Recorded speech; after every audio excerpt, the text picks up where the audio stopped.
សួរថាកើតអីឯកើតអីដឹងមិនច្បាស់ចេះតែនិយាយសួរថាកើតអីឯកើតអីបានមាត់វែងតែជើងខ្លីចេះតែកើតអីគាត់កើតអីចេះតែទៅបំភ្លើបំភ្លៃតូចចិត្តរឿងអីខាងរឿងអីចាំបាច់ពាក់មុខយកកិន័យថាកើតអីឯកើតអីដឹងមិនច្បាស់ចេះតែនិយាយសួរថាកើតអីឯកើតអីបានមាត់វែងតែជើងខ្លីចេះតែកើតអីគាត់កើតអីចេះតែទៅបំភ្លើបំភ្លៃតូចចិត្តរឿងអីខាងរឿងអីចាំបាច់ពាក់មុខយកកិន័យមិនចឹងមៀថាកុំឲ្យវាអសទ្ធាមិនចង់បានបោះគេទាំងលុយអត់តន់ឃ្លាមានលុយដើរបោះតង់តែអត់បងធនាគារព្រះប្រាប់ថាព្រោះដោយសទ្ធាជ្រុះដោយសទ្ធាពាក់លុយសងលុយមិនសងទឹកចិត្តពាក់គុណសងគុណមិនដល់ត្រើយសើចដេកគិតអង្គុយគិតថាមិនចឹងណមិនចឹងណ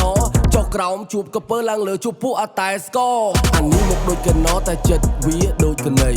អត់ចង់ចេញធ្វើការតែចិត្តចង់ធ្វើសទ្ធិដេរថៃរំដធានអត់មានចេះជួយស្ថាបនាស្ថាបនិកលេខ1ជួយផ្លាញគ្រួសារ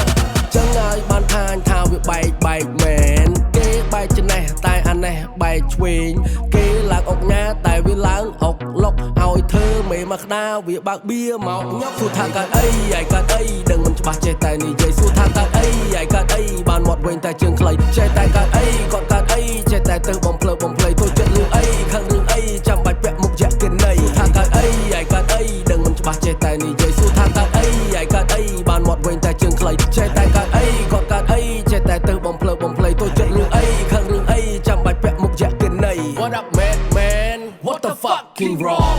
គេស៊ីបគាតែវាទាស៊ីបកងគេអត់ប្រកាន់ព្រោះតែគេយល់មុខបងអាបកាច់មួយឆ្លៀតប្រកែកថាវាអត់ដឹងអីផងខំដងពីរដងអត់អីខុសលើកទី3បងសុំបណៃមួយអត់និយាយមែនគេអត់ដឹងពេលខ្លះលើកនឹងចិត្តគេចង់ជួយតែអានេះគ្មានវាអត់កែច្នៃច្រើនដងដែរតែក្នុងនៅលួយលេលើដូចឡាលុបលេខលើកនឹងឲ្យដេកផ្ទះ3រាប់មួយជីវិតមានតែមួយដូចគ្នាមានពីរដូចដោះមានសាស្មីការគីមីខុសអីរឿងអីមិនចេះរោគវិធីមិនចលឿនលក់លើលោកដោនអនមីទុកមិនទីរោមិនទៅវីទូតតខ្លះរបស់ខ្លះមិនហ្វ្រីរោគសក់រោគស៊ីអានេះស៊ីអត់សំតសាក់ស៊ើបសួរទៅដឹងវាបន្លំអត់បកតែអត់បខំតែវាសងំបកិតចូលអត់បានបកាយក៏អត់បកាន់តែវាបកាច់បក្រៀវចូលអត់មានជំនាញអត់បានចំណាយចង់បានចំណែកចំណេញចូលពេលលើចំណុចខ្លះចោលចង់វាថាយើងអត់លេងចូលសួរថាកើតអី